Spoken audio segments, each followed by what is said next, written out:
Asher, ano ba ang ipinunto ni Senador Villanueva kaya sinabi nito na maaari pa ring tumuloy ang impeachment trial kahit may decision na ang Supreme Court? June, sui generis ang impeachment court. Ibig sabihin, unique, natatangi at may sarili itong uri o description.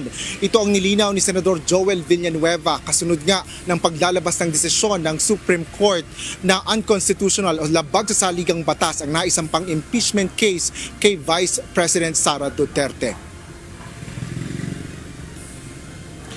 Paliwanag ni Senador Villanueva, nangyari na ito dati sa impeachment case ni former Chief Justice Renato Corona, kung saan pinagbotohan anya ng mga senator judge kung susundin nila ang desisyon ng Korte Suprema kaugnay ng impeachment trial sa dating Chief Justice.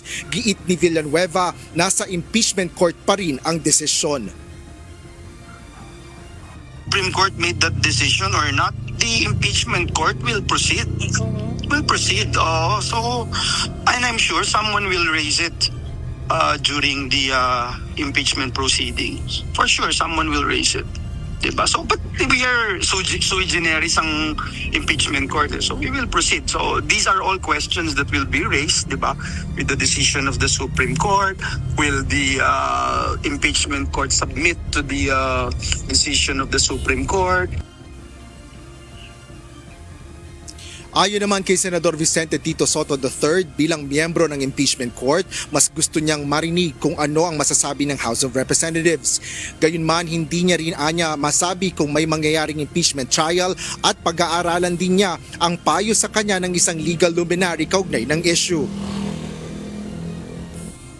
Merong nag-a-advise sa akin na pwede raw namin i-disregard, pwede i-disregard ng Senate yung Supreme Court decision. Because it tramples over the work of the Senate na kahiwalay. Separate body kami. So, yung advice na yun, pag-aaralan ko muna bago ako mag-comment. Nanindigan naman si Senador Bam Aquino na dapat ipagpatuloy ang impeachment trial alinsunod sa mandato ng konstitusyon. Nanawagan rin ito sa mga kapwa-senador na agad na magsagawa ng caucus o pagpupulong para talakayin ang desisyong binabaliwalaan niya ang kanilang tungkulin sa saligang batas. Naniniwala ako na dapat matuloy yung impeachment trial. Yung mandato, tungkulin at kapangyarihan na nakasaad sa saligang batas ay nasa Senado at walang iba. Handaan na kaming dinggin ang lahat ng ebidensya para makapagdesisyon ng patas bilang mga hukom, kaya dapat ituloy na yung impeachment trial. Nagpahayag naman ng pagkadismaya si Senador Risa Ontiveros sa biglaang pagpigil ng Korte Suprema sa pagdaraos ng impeachment trial laban sa Vice Presidente. Ngunit malinaw din naman anya na sinasabi ng Supreme Court na hindi nila pinapawalang sala si VP Duterte at maaaring ma-file ang impeachment complaint sa susunod na taon. Ngunit ipinagtataka nito kung paano nalabag ang one-year ban rule. Ngayong isa lang naman anya ang kaso na iniakyat sa Senado ayon na rin sa desisyon mismo ng Korte Suprema sa Gutierrez versus House of Representatives. Welcome naman kay Senador Jinggoy Estrada ang desisyon ng Supreme Court. Anya, isa itong paalala na lahat ng mga hakbang sa pagpapanagot ng mga public official ay dapat nakaangkla sa legalidad at due process. Kaugnay nito, bilang co-equal branch ng pamahalaan, dapat anyang sumunod ang Senado sa desisyon ng Korte Suprema kahit na itinuturing na isang political process ang impeachment proceedings.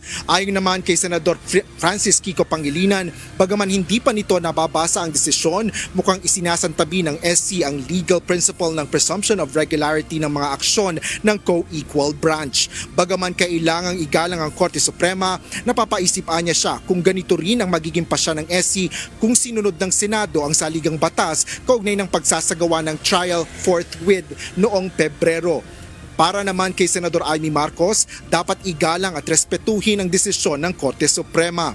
Nanawagan rin ito sa mga kasamahang senador na magtrabaho at atupagin ang kapakanan ng mamamayan.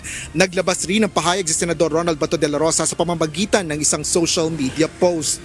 Anya, noong magmosyon ito na i-dismiss ang impeachment complaint kay VP Sara, guided o may patnubay ng Holy Spirit siya, katulad lang ng paglalabas ng pasya ng SC na unconstitutional ito. Bagaman nalulungkot si dating Senador Franklin Drilon, sinabi nito na hindi na dapat isagawa ang impeachment trial.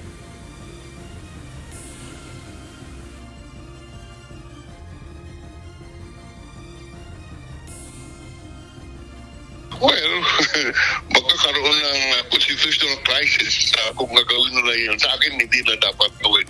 At ang Korte Suprema ang siyang magpapasya sa lahat na isyong constitutional.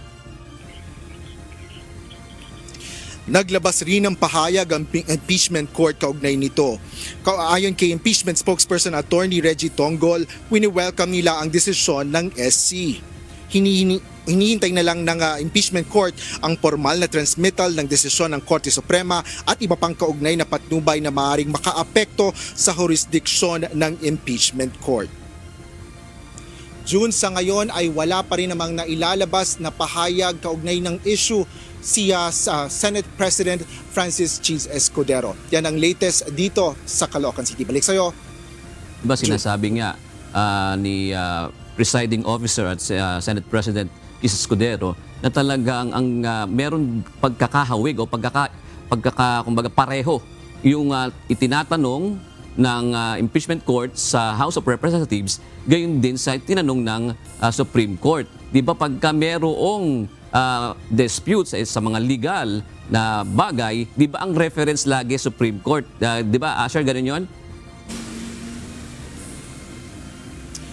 Yes, June, ito rin yung pinapaliwanag rin ni Senate President Francis Escudero yung ganitong punto nga ni Senador Joel Villanueva na mayroon pa rin o maaari pa rin magkaroon ng sariling desisyon ang impeachment court kahit na maglabas ng desisyon ang Korte Suprema kaugnay nga ng issue dito sa impeachment trial.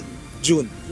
Ibig sabihin, talagang dadaan pa rin yan sa botohan ng mga senador kung susundin nila yung pahayag na yun o deklarasyon yun ng Supreme Court.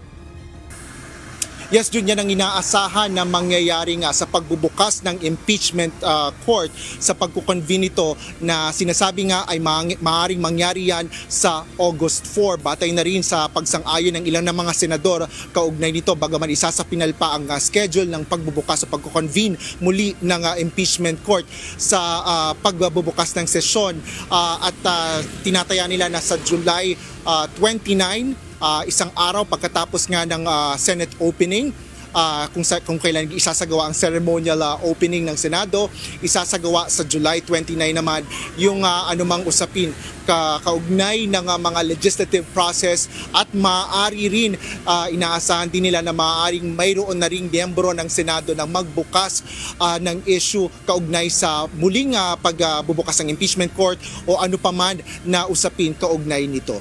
June. Maraming salamat, Asher Cadapan Jr.